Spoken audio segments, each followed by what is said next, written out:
The lunch rush at Henderson's Steakhouse buzzed with chatter, clinking glasses, and the quiet hum of wealth. It was one of those downtown spots where businessmen sealed deals and Instagram influencers posed before their plates.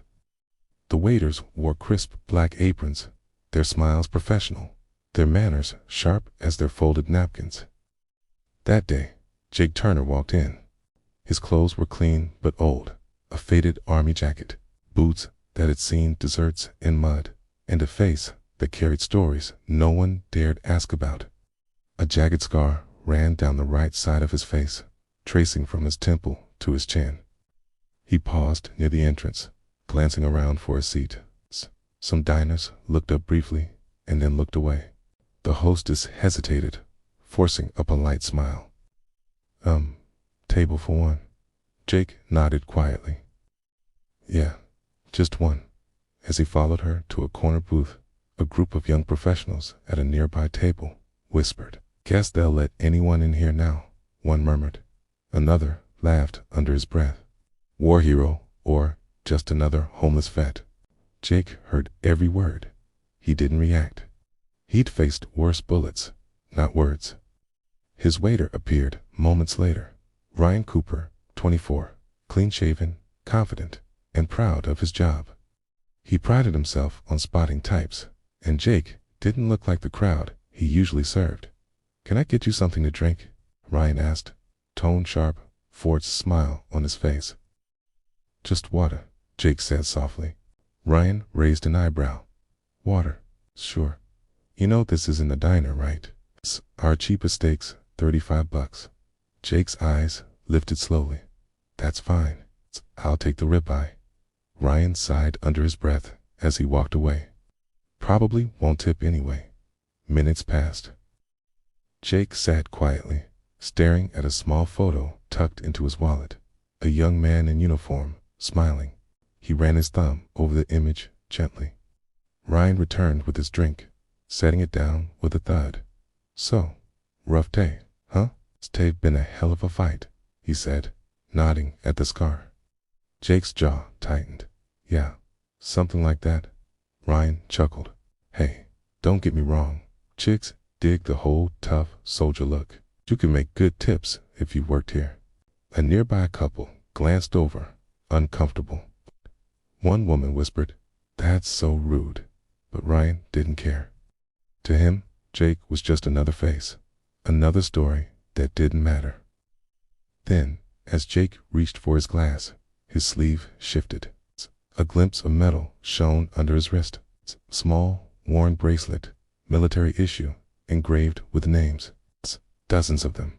Ryan frowned, curiosity flickering. "What's that? Souvenir or something?" Jake looked down at it for a moment. "It's a reminder," he said quietly. Ryan laughed again. "Man, you army guys really love your drama, huh?" That was when Jake finally spoke, his voice low, steady, but heavy. "Every name on this bracelet is someone who didn't come home." Ryan froze for a split second, unsure how to respond. But his pride overrode his guilt. He smirked, muttering, "Right, sure thing, hero." He walked off, pretending not to feel the sting of silence left behind. At the corner booth, Jake sat motionless. He'd learned long ago that not everyone understood sacrifice. But something about the young waiter's tone hit differently, familiar somehow. Like a voice from a place he'd once known. Outside, the city moved on. Inside, two lives were about to collide in a way that neither would forget. Because the bracelet on Jake's wrist didn't just carry names.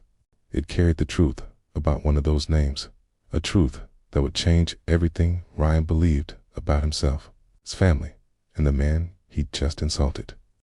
Ryan returned to the counter, half smirking, half smirky. "Table 7. Guy with the war face," he muttered to a coworker. His friend shrugged. "Man, just leave him alone. He's probably seen some serious stuff." But Ryan laughed. Then he should have stayed home instead of scaring customers. He didn't notice the elderly man at the next table, turning sharply toward him. That man, a retired colonel, stared hard at Ryan before saying quietly, "Young man, people like him gave you the freedom to serve coffee." Ryan's grin faded. For a second, he looked down, embarrassed. Guy, but pride, the worst kind, made him roll his eyes and walk away. "Okay." Meanwhile, Jake ate slowly, every bite mechanical, every motion careful. He didn't want trouble. Not anymore. He'd had his share of it. The scar on his face wasn't just from the explosion, it was from a lifetime of loss. He remembered Kandahar, the heat that could melt metal, and the sandstorm that turned day into night. His platoon had been pinned down, bullets slicing through the wind like angry bees. Jake, then Staff Sergeant Turner, had been the squad leader, responsible for 10 men. Among them was a young private with freckles, always cracking jokes to calm the others. Private Daniel Cooper, Ryan's older brother. Jake had promised to get them all home, but promises in war were fragile things. They shattered under fire. The sound of the restaurant faded as memories took over. He could still smell the smoke, feel the sting of shrapnel in his skin. "Go," he'd shouted, dragging Daniel behind a Humvee. The explosion came seconds later, loud enough to drown out the world. When Jake woke up, he was half buried in debris, the side of his face burning. Daniel lay a few feet away, motionless. Jake crawled to him, ignoring the pain, whispering his name, but Daniel was gone. The rescue team arrived. Jake refused to leave him behind.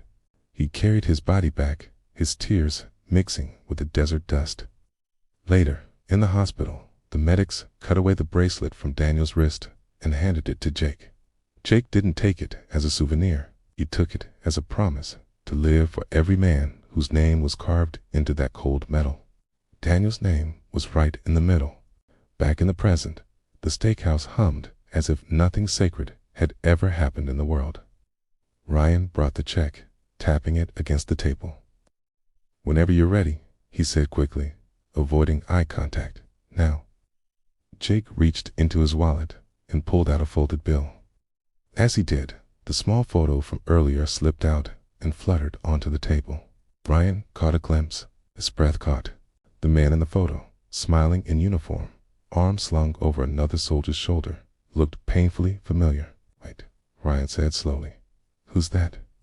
Jake picked up the picture, brushing the corner with his thumb. "Daniel Cooper," he said softly. "He was my brother out there." Ryan blinked. "That's Ted, my brother's name." Jake finally looked up, his eyes steady but filled with years of unspoken pain. "I know." The world seemed to freeze. The noise of the restaurant faded into a hum. Ryan's face drained of color as he looked down, and now really looked at the bracelet.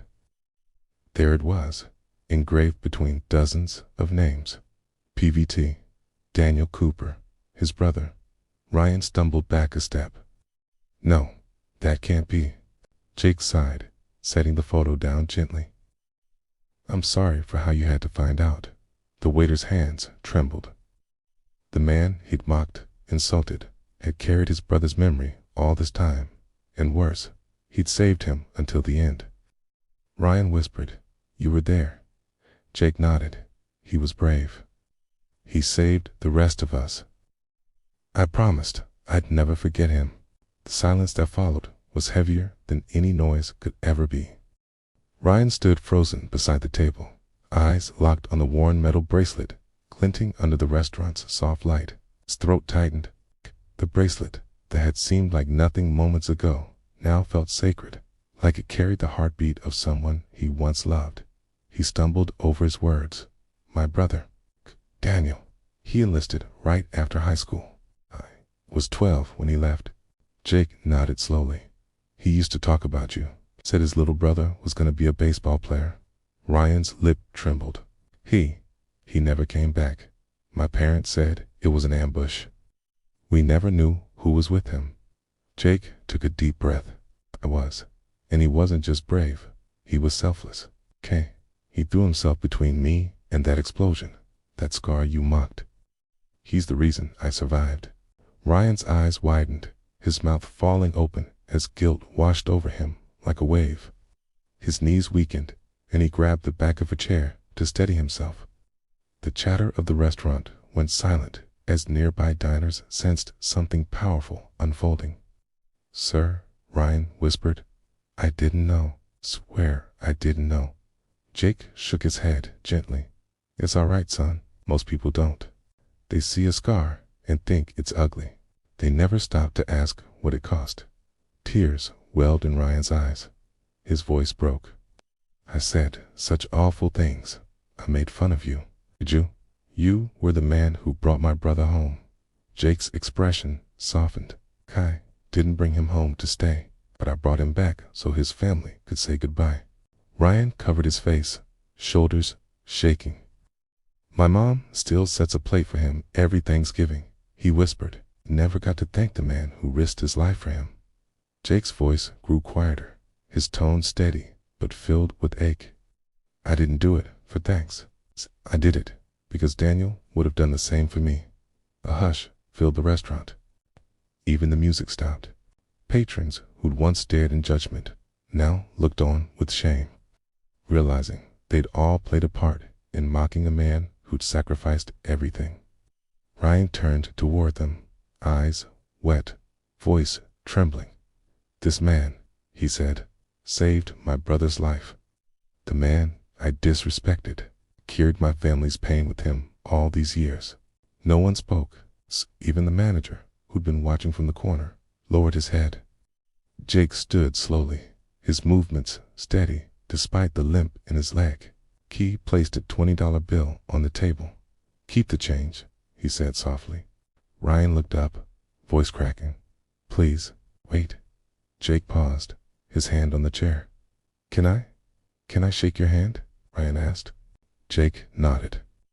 The two men clasped hands tightly, the scarred veteran and the humbled waiter, both holding a weight that words could never measure. For a long moment, the restaurant stood still. The sound of their handshake echoed louder than any applause could have. When Jake finally turned to leave, Ryan followed him to the door. As Jake stepped out into the sunlight, Ryan whispered, "I'll make sure everyone here remembers what you did and what respect really means." Jake smiled faintly. "Just live well, son. Okay, thanks enough." Outside, Jake walked down the street, the city noise surrounding him like distant thunder. He touched the bracelet once more, feeling each engraved name. Brothers, friends, ghosts. He whispered under his breath, "Rest easy, Daniel. Your brother finally knows." And for the first time in years, the scar on his face didn't feel like a burden. It felt like honor. The moment Jake left the restaurant, the silence lingered like a shadow. Every clink of silverware felt out of place. The diners, who had whispered and laughed, now stared at their plates, shame heavy in their chests. Ryan stood still at the entrance, watching the soldier disappear down the street. For years, he had told people his brother died a hero, but he had never truly understood what that word meant until today. The manager approached quietly. "Ryan, what just happened?" Ryan swallowed hard. "That man he served with my brother. He saved his life. And I mocked him." The manager's face softened. He didn't say a word. Instead, he walked to the center of the dining room, cleared his throat, and spoke loud enough for everyone to hear. "From this day on," he said, "no uniform, no scar. No man or woman who served will ever be disrespected in this restaurant again." A murmur of agreement filled the room. Some people even stood to clap softly, the sound filled with humility rather than applause. Ryan turned away, wiping his eyes, and slipped into the back kitchen. Pulled off his apron, his hands trembling. He didn't deserve to wear it, not yet. He needed to make things right. That evening, when the restaurant closed, Ryan printed a photo of his brother, Daniel, in uniform. Below it, he typed, "In memory of Private Daniel Cooper and all those who never came home." He framed it and placed it on the wall near the entrance, right where every customer would see it when they walked in. Then he added another plaque beside it. To the man who carried him home, Staff Sergeant Jake Turner, your scars are our nation's honor. The next day, when Jake returned, not to eat, but to drop off the photo he'd promised to Daniel's family, he froze at the sight of the wall. He stepped closer, tracing his fingers along his own name engraved in gold. For a moment, his breath hitched. He hadn't expected recognition, not after all these years of being forgotten faces in crowded places. Ryan came out from behind the counter, eyes red, but smiling. I wanted you to know. People remember now, 'cause of you. Jake nodded slowly. It's not about me. It's about all of them. He looked at the picture of Daniel, the same boy he'd carried through the sand. He'd be proud of you. Ryan swallowed hard. I'm trying to be the man he'd want me to be. Jake smiled. Then you already are. Later that night, after Jake left, Ryan locked the doors, sat in one of the booths, and stared at the photo wall glowing under the soft restaurant lights. He thought about all the times he'd judged people too quickly, how easy it had been to laugh, to dismiss, to forget, but not anymore. Not after meeting the man who carried his brother's memory with him every single day. From that night on, Henderson's Steakhouse wasn't just a restaurant, okay? It became a place where veterans ate for free on weekends, where soldiers' photos lined the walls, okay? And where every scar was seen, not as something to mock, but as a story worth honoring. And sometimes, when Jake passed by, he'd stop at the window and smile, not because people finally saw him, but because they saw what truly mattered. He touched the bracelet once more, whispering, "Rest easy, boys. The world remembers." And as he walked away into the fading sunset, his reflection caught the last streak of golden light, not on his scar, but on the bracelet that carried the weight of 100 heroes.